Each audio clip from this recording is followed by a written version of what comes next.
ಬಿಡದಿಯ ರೈತ ಪರ ಹೋರಾಟಕ್ಕೆ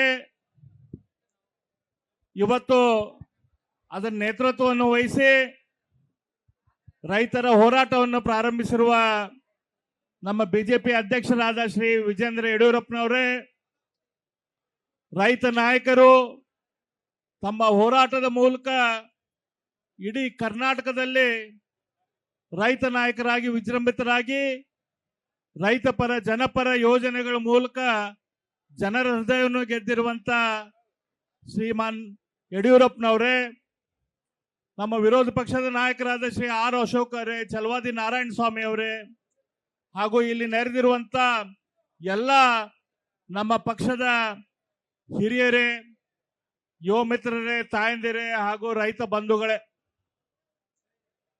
ಡಿ ಕೆ ಶಿವಕುಮಾರ್ ಅವರು ಮುಖ್ಯಮಂತ್ರಿಗಳಾಗಬೇಕಾದ ಇಡೀ ರಾಜ್ಯದಲ್ಲಿದ್ದಂತ ಒಂದು ಪ್ರಶ್ನೆ ಅಂತಂದ್ರ, ಇವರು ಮುಖ್ಯಮಂತ್ರಿಗಳಾದ ನಂತರ ಮೊದಲ ನಂತರ ಮಂತ್ರಿಗಳಾಗಿದ್ದಾಗ ಯಾವ ರೀತಿ ಅಧಿಕಾರ ಮಾಡ್ತಾ ಇದ್ರು, ಯಾವ ರೀತಿ ರಿಯಲ್ ಎಸ್ಟೇಟ್ ದಂಧೆ ಮಾಡ್ತಾ ಇದ್ರು, ಅದೇ ದಂಧೆಯನ್ನು ಮುಂದುವರಿಸ್ತಾರೋ ಅಥವಾ ಅದರಲ್ಲಿ ತಮ್ಮ ವ್ಯವಹಾರದಲ್ಲಿ, ತಮ್ಮ ಆಡಳಿತದಲ್ಲಿ, ತಮ್ಮ ನಡವಳಿಕೆಯಲ್ಲಿ, ತಮ್ಮ ವಿಚಾರಧಾರೆಯಲ್ಲಿ ಏನಾದರೂ ಬದಲಾವಣೆ ಮಾಡ್ತಾರೆ ಅನ್ನುವಂಥ ಪ್ರಶ್ನೆ ಇಡೀ ರಾಜ್ಯದ ಮುಂದೆ ಇತ್ತು.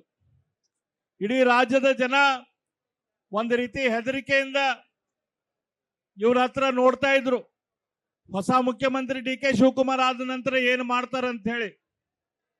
ಅವರೆಲ್ಲರ ಹೆದರಿಕೆಗೆ ತಕ್ಕಂಗ ಅವರೆಲ್ಲರೂ ಏನು ವಿಚಾರ ಮಾಡಿದ್ರು ಅದ್ರ ತಕ್ಕಂಗ ಡಿ ಕೆ ಶಿವಕುಮಾರ್ ಅವರು ಮುಖ್ಯಮಂತ್ರಿಗಳಾದ ಕೂಡಲೇ ಮಾಡಿದಂತ ಕೆಲಸ ಅಂತಂದ್ರೆ ರಿಯಲ್ ಎಸ್ಟೇಟು ದುಡ್ಡು ಎಬ್ಸುವಂತ ಕೆಲಸಕ್ಕೆ ಪೂರಕವಾಗಿ ಡಿಸಿಷನ್ ತೆಗೆದುಕೊಳ್ತಾ ಇದ್ರು. ಟನಲ್ ರೋಡ್ ಅನ್ನ ಮಾಡ್ತೇವೆ ಅಂತ ಹೇಳಿ ಅನೌನ್ಸ್ ಮಾಡಿದ್ರು. 20,000 ಕೋಟಿ ರೂಪಾಯಿ ಟನಲ್ ರೋಡ್. ಇವತ್ತು ಅದ 20,000 ಕೋಟಿ ಕೊಟ್ರೆ ಇವತ್ತು ಬೆಂಗಳೂರಿನ ಎಲ್ಲಾ ರಸ್ತೆಗಳು, ಬೆಂಗಳೂರಿನ ಎಲ್ಲಾ ಫುಟ್ಪಾತ್ಗಳು ಇವತ್ತು ಕಂಪ್ಲೀಟ್ ಆಗ್ತಾವ. ಜನ ಓಡಾಡುವಂಗ ಆಗ್ತೈತಿ. ಇವತ್ತು ಬೆಂಗಳೂರಿನ ಟ್ರಾಫಿಕ್ನ ತೊಂದರೆ 150ರಷ್ಟು ಕಡಿಮೆ ಆಗ್ತೈತಿ. ಆದ್ರೆ ಅದನ್ನು ಮಾಡ್ಲಿಕ್ಕೆ ಇಚ್ಛೆ ಇದ್ದಿದ್ದಿಲ್ಲ. ಕೇವಲ ಒಂದು ಟೆಂಡರ್ನ ಮೂಲಕ ಸರ್ಕಾರವನ್ನು ಲೂಟಿ ಹೊಡಿಬೇಕನ್ನಂತ ಯೋಜನೆ ಡಿ ಕೆ ಶಿವಕುಮಾರ್ ಅವರು ಮಾಡಿದ್ರು. ಆದ ನಂತರ ಇವರು ಆಲ್ರೆಡಿ ಇವರು ಅಧಿಕಾರಕ್ಕೆ ಬರುವ ಟೈಮ್ದಲ್ಲಿ ರಾಜ್ಯ ಬರಗಾಲದ ಬವಣೆಗೆ ಸಿಗ್ತೈತಿ. ಬರಗಾಲದ ಕುರುಗಳು ಎಲ್ಲ ಕಡೆ ಕಾಣ್ತಾ ಇದಾವಂತಿತ್ತು. ಹಾಗಾಗಿ ಮೊದಲ ಮಂತ್ರಿಮಂಡಲದಲ್ಲಿನ ಕೃಷಿ ಸಚಿವರು, ಹೊಸ ನೀರಾವರಿ ಸಚಿವರು, ಹಾರ್ಟಿಕಲ್ಚರ್ ತೋಟಗಾರಿಕೆ ಸಚಿವರು, ಮೀನುಗಾರಿಕೆ ಸಚಿವರು, ಸಕ್ಕರೆ ಸಚಿವರು, ಸಣ್ಣ ನೀರಾವರಿ ಸಚಿವರನ್ನ ಇವರು ಮಾಡ್ತಾರ, ರೈತರ ಬವಣೆಗೆ ಸ್ಪಂದಿಸುವಂತ ಕೆಲಸ ಮಾಡ್ತಾರ ಅನ್ನುವಂತ ಅಪೇಕ್ಷೆ ಜನರಲ್ಲಿತ್ತು. ಆದ್ರ ಅಪೇಕ್ಷೆಗೆಲ್ಲ ನೀರು ಹಾಕಿ ಆ ಎಲ್ಲಾ ಖಾತೆಗಳನ್ನ ತಮ್ಮಲ್ಲೇನ ಮುಖ್ಯಮಂತ್ರಿಗಳು ಇಟ್ಕೊಂಡಿದ್ದಾರೆ. ಯಾಕಂತಂದ್ರೆ ಎಲ್ಲಾ ಫೈಲ್ಗಳು ತಮ್ಮ ಹತ್ರ ಬರಬೇಕು, ಎಲ್ಲಾ ದುಡ್ಡು ಮಾಡುವಂತ ಅವಕಾಶ ತಾವು ಉಪಯೋಗ ಮಾಡ್ಕೋಬೇಕು ಅಂತ ಹೇಳಿ ಕೇವಲ ಒಂದೇ ಒಂದು ಉದ್ದೇಶ ಇಟ್ಕೊಂಡು ಡಿ ಕೆ ಶಿವಕುಮಾರ್ ಅವರು ಇವತ್ತು ಆಡಳಿತ ಮಾಡ್ತಾ ಇದ್ದಾರೆ.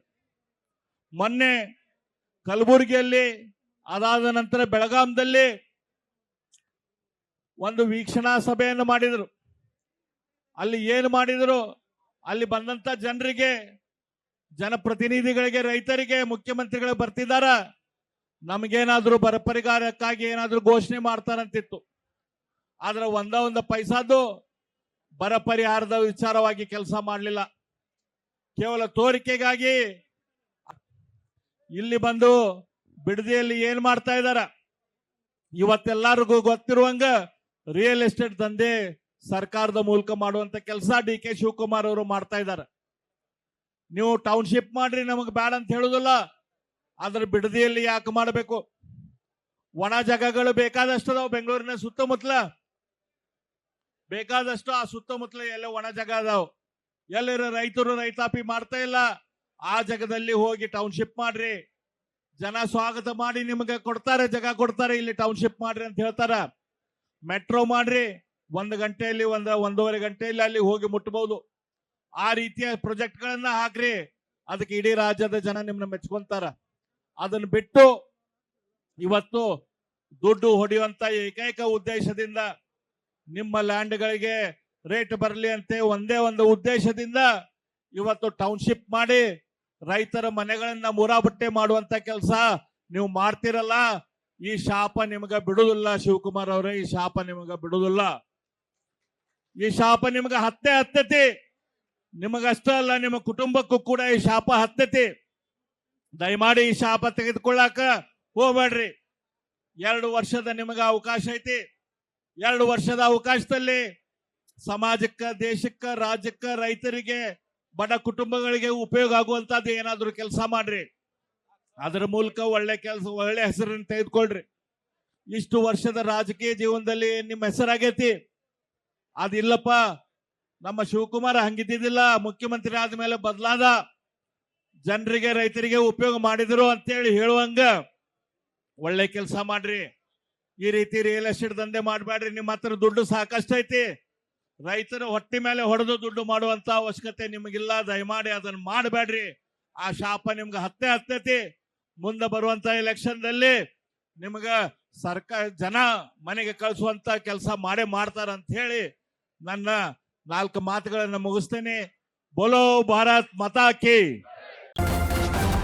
ನ್ಯೂಸ್ ಫಸ್ಟ್, ನಿರ್ಭೀತಿಯಿಂದ ನಿಮ್ಮ ಪರವಾಗಿ.